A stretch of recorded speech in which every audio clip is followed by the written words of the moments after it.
بسم اللہ الرحمن الرحیم۔ آج کے کیریئر کاؤنسلنگ سیشن میں ہم بات کریں گے کمرشل پائلٹ پر۔ کمرشل پائلٹ بننے کا شوق بہت سوں کو ہوتا ہے، لیکن اس کی ورکنگ کنڈیشن جاننا، اس کی ایلیجیبلٹی کو سمجھنا اور پھر اس کی کوالٹیز جو ریکوائرڈ ہیں ان کے بارے میں واقف ہونا، اس کے ساتھ ساتھ کورس آؤٹ لائن، پھر جاب مارکیٹ اور ایکسپینس وغیرہ، ان ساری چیزوں سے واقف ہونا بڑا ضروری ہوتا ہے۔ تو اس کے جاننے کے بعد ہی آپ بہتر فیصلہ کر سکتے ہیں کہ آپ کو جانا چاہیے یا نہیں جانا چاہیے۔ تو آج کے سیشن میں ہم اسی پہ ہی بات کریں۔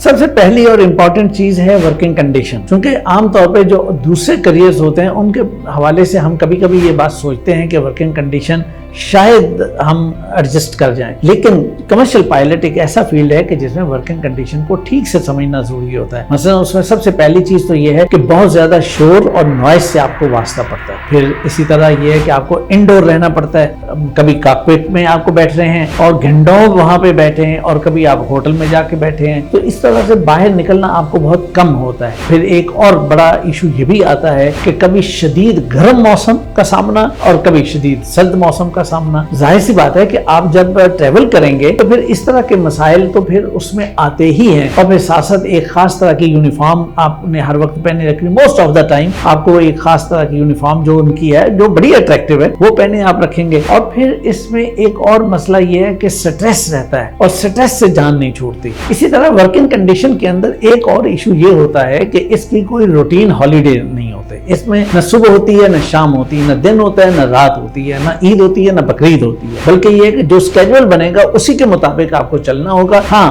اس کے اندر بریک آتی ہے، بریک دی جاتی ہے، آپ کو ریسٹ بھی ملتا ہے، سب کچھ ہوتا ہے، لیکن وہ آپ کی مرضی سے شاید نہیں ہوگا، وہ ایئر لائن کی مرضی سے ہوگا۔ اور ایک اور آخری چیز یہ کہ جب اکراس دا کانٹیننٹ آپ ٹریول کرتے ہیں تو اس میں پھر ایک جیٹ لیگ کا بھی مسئلہ بنتا ہے، اس کے اندر آپ کے لیے پھر مشکل آتی ہے کہ آپ کا جو بایولوجیکل کلاک ہوتا ہے وہ ڈسٹرب ہو جاتا ہے، اس میں پھر 2-3 دن آپ کو ریسٹ کرنا پڑتا ہے، اس میں آپ سوتے ہیں پھر آرام کرتے ہیں۔ تو اس طرح سے یہ ورکنگ کنڈیشن آپ کو سامنے رکھنی چاہیے اس فیلڈ میں آنے سے پہلے۔ اب ہم بات کرتے ہیں اس کی ایلیجیبلٹی پر کہ کون اس کو جوائن کر سکتا ہے اور اس کی ریکوائرمنٹس کیا ہیں۔ پہلی چیز یہ ہے کہ آپ کی عمر جو ہے وہ 18 سے 30 سال کے درمیان ہونی چاہیے، اور یہ تو میرا خیال ہے کہ آپ میں سے کسی کے لیے ایشو نہیں ہوگا۔ اور رہی بات ایجوکیشن کی یا ایجوکیشنل کوالیفیکیشن جو ہوتی ہے، اس میں بیسک ریکوائرمنٹ ہے کہ انٹرمیڈیٹ ہونا۔ اس میں آپ F S C pre engineering ہیں یا آئی سی ایس وغیرہ جس میں آپ نے میتھ اور فزکس پڑھا ہوا ہو تو وہ زیادہ بہتر ہوتا ہے، اس لیے کہ اس میں جنرل میتھ، مینٹل میتھ اور الجبرا وغیرہ جو ہے وہ زیادہ امپورٹنٹ ہوتا ہے اس فیلڈ کے اندر۔ موسٹ امپورٹنٹ جو ریکوائرمنٹ یا ایلیجیبلٹی جسے ہم کہیں گے وہ ہے میڈیکل فٹنس۔ میڈیکل فٹنس کے لیے سول ایوییشن کا اپنا ایک سٹینڈرڈ ہے، اس سٹینڈرڈ کو آپ کو مینٹین کرنا ہے، اور سول ایوییشن کے ساتھ ساتھ یہ انٹرنیشنل بھی ایک سٹینڈرڈ ہے اور وہ تقریباً سیم ہی ہے، اور اس میں کوئی ایک آدھ کا فرق ہوتا ہے بس۔ تو اس طرح سے آپ کو کچھ تو چیزیں ہوتی ہیں، مثلا اگر آپ پی پی ایل کے لیے یعنی پرائیویٹ پائلٹ لائسنس کے لیے جب آپ جا رہے ہوتے ہیں تو اس کی ریکوائرمنٹ کچھ اور ہوتی ہے، اسٹوڈنٹ پائلٹ لائسنس کے لیے ایک انیشیل ہوتی ہے، لیکن ایکچوئل میں جو چیز ہوتی ہے تو میڈیکل کے تقریباً 20 ٹیسٹ ہوتے ہیں کہ جن کو کلیئر کرنا لازمی ہوتا ہے۔ ان 20 ٹیسٹوں میں سے جو زیادہ امپورٹنٹ ہیں اور جس پہ زیادہ فوکس کیا جاتا ہے اور جو آپ کو اس سائٹ پہ جانے سے پہلے خود ہی اپنے طور پہ کسی اچھی لیبارٹری سے آپ کو یہ کروا لینے چاہیے، چیک کر لینے چاہیے، ان میں آپ کی آئی سائٹ ہے جو 6x6 ہونی چاہیے، اور ود گلاسز وداؤٹ گلاسز کسی بھی صورت میں 6x6 ہونی چاہیے۔ ای این ٹی ہے، ناک گلا اور وغیرہ یہ چیزیں۔ پھر اسی طرح آپ کی جو چیسٹ ہے وہ بالکل صاف ہونی چاہیے۔ ایک موسٹ امپورٹنٹ چیز یہ ہے کہ آپ کی آڈیٹری جو ہے یعنی سماعت آپ کی وہ بالکل فٹ ہونی چاہیے، یعنی ایسی سماعت کے اپنے ٹیسٹ ہوتے ہیں، ایسی سماعت کی جو ذرا سی آہٹ کو بھی محسوس کر سکے اور یہ بھی جان سکے کہ یہ آہٹ کدھر سے آئی ہے، اور اس کے لیے ہم اس کو الرٹنس بھی بولتے ہیں کہ یہ الرٹنس بھی اس کے اندر ہوتی ہے۔ پھر اسی طرح آپ کا ہارٹ ہے، آپ کی بلڈ شوگر ہے، آپ کی یورین ٹیسٹ ہے اور مختلف اس طرح کی جو چیزیں یہ ساری بہت ڈیپ لیول پہ چیک کی جاتی ہیں۔ کمرشل پائلٹ پائلٹ کے اندر آپ کی میڈیکل فٹنس جو ہے وہ بہت زیادہ امپورٹنٹ ہوتی ہے، اسی وجہ سے یہ ریپیٹ ہوتی رہتی ہے اور ہر کچھ ٹائم کے بعد آپ کو انہی میڈیکل ٹیسٹوں سے دوبارہ گزرنا پڑتا ہے. تو اس لیے اس سے گھبرانا بھی نہیں چاہیے اور اپنے آپ کو اس کے لیے اچھا اور اپنی ہیلتھ کو بہتر رکھنا چاہیے. آخری چیز جو ایلیجبلٹی میں آتی ہے وہ ہے آپ کی سیکیورٹی کلیئرنس. سیکیورٹی کلیئرنس جو ہے وہ 3 جگہوں سے آپ کو کلیئر ہونا ہوتا ہے. نمبر 1 آپ کا لوکل پولیس اسٹیشن، اور یہ لوکل پولیس اسٹیشن کی جو کلیئرنس ہے یہ تھرو ایس پی ہوتی ہے. پھر اس کے بعد ہوتی ہے آئی بی یعنی انٹیلیجنس بیورو، تو وہاں سے بھی کلیئرنس سرٹیفکیٹ لینا ہوتا ہے. ایک اور ہوتی ہے اس کو کہتے ہیں اسپیشل برانچ، یہ انٹیلیجنس کا ہی ایک پارٹ ہوتا ہے، تو یہ کلیئرنس ہونا بھی ضروری ہوتا ہے. اگر آپ یہ 4 پوائنٹ جو میں نے آپ کو بتا دیے، آپ کی ایج، آپ کی ایجوکیشن، آپ کی میڈیکل فٹنس اور آپ کی سیکیورٹی کلیئرنس، یہ چاروں چیزیں پوری طرح سے سیٹ ہونے کے بعد آپ پھر ایلیجیبل ہیں کمرشل پائلٹ بننے کے لیے. اب ہم بات کرتے ہیں ان کوالٹیز کی کہ جو ایک کمرشل پائلٹ میں ہونی چاہیے، یا وہ اسٹوڈنٹ کہ جو کمرشل پائلٹ بننا چاہتا ہے تو اس کے اندر بھی ہونی چاہیے. اس میں سب سے پہلی چیز ہے سیلف کنٹرول، یعنی آپ کا اپنے اوپر اتنا کنٹرول ہونا چاہیے. دوسری چیز ہے ڈیسیژن میکنگ، کہ آپ بہت کوئک اور اچھے ڈیسیژن کرنے والے ہوں. تیسری چیز ہے سچویشن ہینڈلنگ، آپ جو سچویشن ہے اس کی انڈرسٹینڈنگ بہت اچھی ہو آپ کے پاس، اور لمحوں میں، یعنی آپ اگر 1000 کلومیٹر پر آور کی سپیڈ سے جا رہے ہیں اور آپ کے پاس کتنا ٹائم ہوگا، لمحوں میں آپ کو سوچنا ہے اور لمحوں میں آپ کو ڈیسیژن کرنا ہے. اور اس کے بعد پھر ہے کہ سٹریس ٹالرنس، کسی بھی طرح کا سٹریس آ جاتا ہے ہوا کے اندر، آپ اوپر فضا میں ہیں، اوپر کوئی ایمرجنسی سچویشن کریٹ ہو جاتی ہے، کوئی پرابلم آتا ہے، تو اس صورتحال کے اندر اپنے اعصاب کو مضبوط رکھنا یہ بڑا ضروری ہوتا ہے. پھر کوئک تھنکنگ، یعنی آپ کی سوچ جو ہے، آپ کا مائنڈ جو ہے بہت تیزی سے کام کرے، اور تیزی سے کام تو کرے لیکن چھوٹی چھوٹی چیز کو بھی دیکھے. کوئی ایسی چھوٹی سی بھی حرکت ہو رہی ہے، کوئی آواز آ رہی ہے، کوئی کچھ ہو رہا ہے، تو اس کو اگنور نہیں کرے. اس کے بعد کچھ چیزیں اکیڈمکس ہیں، مثلا آپ کا الجبرا بہت اچھا ہونا چاہیے، آپ کا کیلکولس بہت سٹرانگ ہونا چاہیے، آپ کی جیومیٹری بہت اچھی ہونی چاہیے، آپ کی جیوگرافی بہت اچھی ہونی چاہیے، میتھ بہت اچھا ہونا چاہیے، اور آپ کی جو اسپیشل ایبلٹی ہے وہ بہت سٹرانگ ہونی چاہیے. کمرشل پائلٹ بننے کے لیے جب آپ کسی بھی فلائنگ کلب کو جوائن کریں گے تو آپ کو 2 طرح کی ٹریننگ کروائی جائے گی. ایک ٹریننگ وہ ہے کہ جو گراؤنڈ کلاس روم میں ہوتی ہے، اور ایک ٹریننگ فلائنگ کی ہے. جو کورسز آپ کو پڑھائے جائیں گے آن گراؤنڈ، تو ان میں سب سے پہلے جو ہے وہ air law, air frame, instrumentation, aircraft knowledge, mass and balance, performance, flight planning and management, human performance, meteorology, general navigation, radio navigation, operational procedure, principles of flight, and VFR communication. In courses کو جتنا اچھے طریقے سے آپ دوران training آپ پڑھ لیں گے، سمجھ لیں گے اور اس کی ایکسپرٹی لے لیں گے، اتنا ہی آپ کو بعد میں فائدہ ہوگا اور آپ کی پروفیشنل لائف اچھی ہوگی. اب میں آپ کو یہ بات بتاتا ہوں کہ سی پی ایل یعنی کمرشل پائلٹ لائسنس ملتا کیسے ہے، یا اس کا پروسیجر کس طرح سے چلتا ہے. اور یہ سارا پروسیجر، وہ جو آپ کا اسٹڈی کا پورا ٹائم ہے فلائنگ کلب کے اندر جو گزرے گا، یہ سارا پروسیجر وہیں پہ کمپلیٹ ہوگا. اور اس کو جو ہے وہ 3 حصوں میں ڈیوائیڈ کیا گیا ہے. سب سے پہلے اسٹوڈنٹ پائلٹ لائسنس ہوتا ہے کہ جو آپ کو جوائننگ سے تقریباً 3 مہینے بعد مل جاتا ہے، اور اس میں 2 سے 3 گھنٹے کی ایک ڈوئل فلائنگ ہوتی ہے، اور اس میں آپ کو کوئی انسٹرومنٹ اور کورسز اور کوئی یہی چیزیں پڑھائی گئی ہوتی ہیں. تو اس کے اندر آپ کو یہ والا لائسنس مل جاتا ہے، اور یہ لائسنس جو ہے یہ لائف ٹائم ہوتا ہے. اس کے بعد آتی ہے دوسری سٹیج جس کو ہم کہتے ہیں پرائیویٹ پائلٹ لائسنس، اور یہ 8 مہینے کا ٹائم ہوتا ہے، اور اس کے اندر 8 سبجیکٹ آپ کو پڑھائے جائیں گے.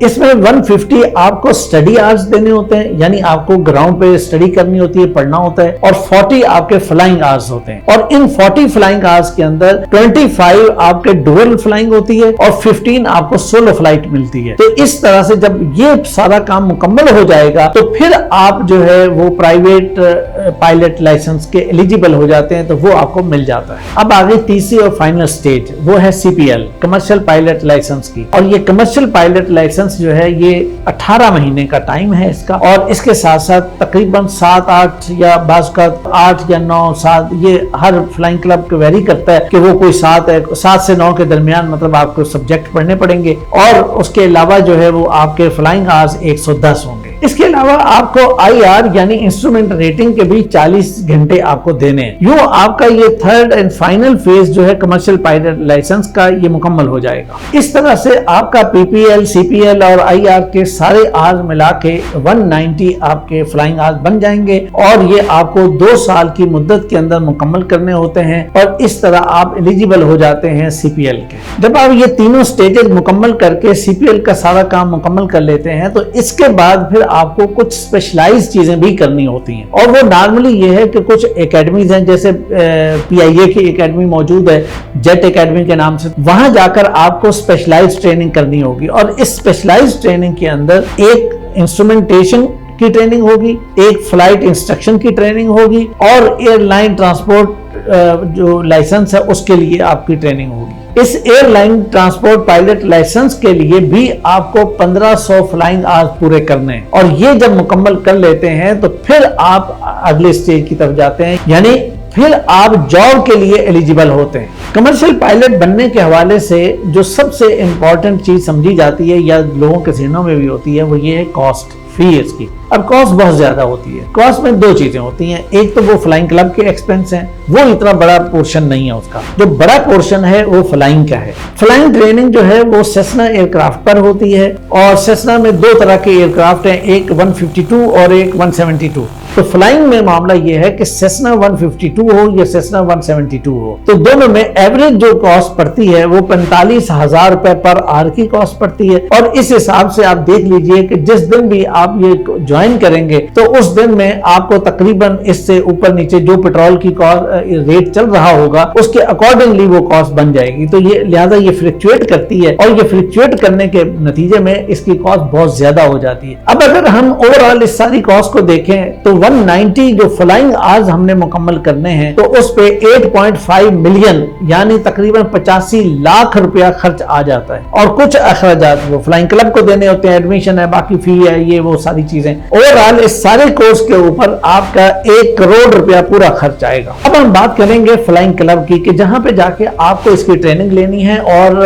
اس کو سیکھنا ہے, فلائنگ کرنی ہے. یہ اس کی لسٹ تو آپ کے سامنے آ رہی ہے. جو بات سمجھنے کی ہے وہ آپ دیکھ لیجئے, جو پرابلمز آتے ہیں وہ میں آپ کو بتاتا ہوں. مثلا ایسا فلائنگ کلب یا ایسا سٹی کہ جہاں پر VIP موومنٹ بہت زیادہ ہوتی ہو اس سے اوائڈ کریں. اس میں آپ کا ٹائم زیادہ ہو جائے گا, یعنی 2 سال کے بجائے ہو سکتا ہے 2.5 سال لگ جائیں, ہو سکتا ہے 3 سال لگ جائیں, کہ چونکہ اگر VIP موومنٹ ہو رہی ہے تو آپ کو فلائنگ کی اجازت نہیں ہوگی. دوسری چیز, اس جگہ کا انتخاب کریں کہ جہاں پہ ویدر عمومی طور پہ بہتر رہتا ہو. اگر ویدر میں کوئی اونچ نیچ آتی رہتی ہے یا کوئی گڑبڑ ہوتی رہتی ہے تو اس جگہ سے اوائڈ کریں. وہ بڑے گرد و غبار کی صورت میں ویدر خراب ہوتا ہو یا وہ کسی اور شکل میں ویدر خراب ہوتا ہو, اگر ویدر کنڈیشن جس جگہ کی زیادہ بہتر رہتی ہے اس جگہ کو آپ لیجئے. اور تیسری چیز یہ ہے کہ وہ فلائنگ کلب کے جو بارڈر کے ذرا قریب آئے یا قریب ہو اس سے ذرا اوائڈ کریں تو آپ کے لیے بہتری ہو. اب ہم بات کرتے ہیں جاب مارکیٹ کی. تو جاب مارکیٹ کے حوالے سے ایک بات تو ذہن میں رکھیں, ویری ویلکمنگ نہیں ہے, اس لیے کہ ظاہر سی بات ہے کہ ایئر کرافٹ ٹوٹل پورے ملک کے اندر چل ہی کتنے رہے اور ایک ایئر کرافٹ کے لیے کتنے پائلٹس کی ضرورت ہوگی. تو اس لیے یہ بات تو آپ کو پہلے ذہن میں رکھنی چاہیے. لیکن اگر آپ یہ کہیں کہ بھئی اس میں لیا ہی نہیں جاتا تو ایسا بھی نہیں ہے, مطلب انڈکشن ہوتی ہے اور جو فریش ہوتے ہیں ان کے لیے تو بہرحال پاکستان کی جو اپنی ایئر لائن ہے, قومی ایئر لائن PIA, وہی لیتی ہے. اس لیے فریش پائلٹس کو وہ ویلکم کرے, یہ اس کی ذمہ داری ہے, تو لہٰذا وہ تو لیتی ہے. لیکن یہ نہیں ہے کہ وہ بہت زیادہ وہ بھی لے رہی ہو, اس لیے اس حوالے سے اپنے مائنڈ کو کلیئر رکھیں. دوسری بات یہ کہ آپ کو انسٹرکٹر کے طور پہ سب سے پہلے لیا جائے گا اور آپ انسٹرکٹر کے طور پہ وہاں جا کر کام کریں گے اور تقریباً 1250 آرز آپ نے اسی طرح سے مکمل کرنے ہیں. اور یہ جو آرز آپ کے مکمل کریں گے اور جتنی کوالٹی کا ٹائم وہاں پہ لگائیں گے, جتنا اچھا ٹائم وہاں پہ اسپینڈ کریں گے تو وہ ظاہر سی بات ہے وہ آپ کے لیے اتنا ہی اچھا ہوگا اور اتنا ہی آپ کے لیے بہتر ہوگا. جاب مارکیٹ گو کہ ویری ویلکمنگ نہیں ہے, لیکن اس کا مطلب یہ نہیں ہے کہ بھائی وہاں پر انڈکشن ہو نہیں رہی. انڈکشن ہوتی ہے لیکن ذرا کم ہوتی ہے. لیکن دوسری سائڈ یہ بھی ہے کہ وہاں پر جو سیلری پیکج ہے, جو مطلب مراعات ہیں, فیسلٹیز ہیں, وہ بہت زیادہ ہیں. تو اس وجہ سے آپ کو اوورآل جو آپ کا پیکج بن جاتا ہے وہ پیکج بہت ہیوی ہوتا ہے. اور یہ وہ مطلب فیلڈ ہے اور یہ وہ کیریئر ہے کہ جس کے اندر آپ جاتے ہیں اور بہت تھوڑے ٹائم کے اندر آپ مطلب کوئی 2 ملین کے قریب آپ پہنچ جاتے ہیں. تو میں یہ سمجھتا ہوں کہ اس لحاظ سے یہ بہت اچھا کیریئر ہے. دوسری بات یہ کہ اگر آپ پاکستان سے باہر جاتے ہیں تو باہر جا کر بھی آپ کو اپرچونٹی ملے گی، اس لیے کہ یہ ساری چیزیں پوری دنیا میں انٹر کنیکٹڈ ہوتی ہیں. آپ نے کسی ایک جگہ سے کر لیا، بہت سارے فارنر یہاں پہ آتے ہیں اور وہ سی پی آر لینے کے بعد جاتے ہیں اور جا کر اپنے ملکوں میں اور دوسری جگہوں پہ جا کے وہ وہاں پہ جاب بھی لیتے ہیں اور وہاں اس کو جوائن کر لیتے ہیں. تو اس لحاظ سے یہ مسئلہ نہیں ہے کہ بھئی اگر آپ نے یہاں پہ کیا ہے تو باہر ریکگنائز نہیں ہوگا. ریکگنائز ہوگا، سب چیزیں ٹھیک ہوں گی، لیکن پوری دنیا کے اندر اس کا پروسیجر ہے ذرا ٹف، اس کا پروسیجر سخت ہے. تو اس لیے اس بات کو آپ کو ضرور مد نظر رکھنا چاہیے. امید ہے آج کے سیشن میں کمرشل پائلٹ کے حوالے سے جو بھی آپ کی کوئریز، جو بھی مختلف باتیں آپ کے ذہن میں ہوتی ہوں گی، وہ سب آپ تک پہنچ چکی ہوں گی. اور میں امید کرتا ہوں کہ اب آپ کو اس کا فیصلہ کرنا بہت آسان ہوگا. میری دعائیں آپ کے ساتھ ہیں. خوش رہیے، شاد رہیے، آباد رہیے.